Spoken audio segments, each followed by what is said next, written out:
Introducing aPriori.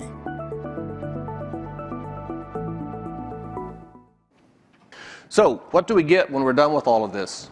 As I said before, we had a set of spreadsheet files and no real auditable trail for how we got to a part cost. Very much a black box. So somebody would say this part is going to cost $12, and that's what it cost. With aPriori, we have a common costing platform that's controlled.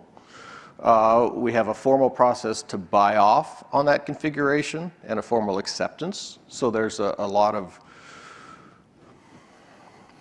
due process around making that happen. It's consistent, so I can run the part today, I can run it tomorrow, I can have somebody else run the same part, and I'm going to get the same answer. It's accessible to users around the world. All of our users come into the same aPriori database, and so anybody can cost a part in an assumption. And then bulk costing, I'll talk about this a little bit more, but it also allows us to do some bulk costing and some large-scale automation with this. And I wanted to capture this one quote from Scott. He was the project manager for getting aPriori in place.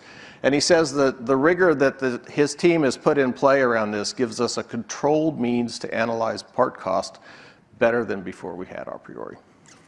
aPriori, making profitability and sustainability a reality for a better world.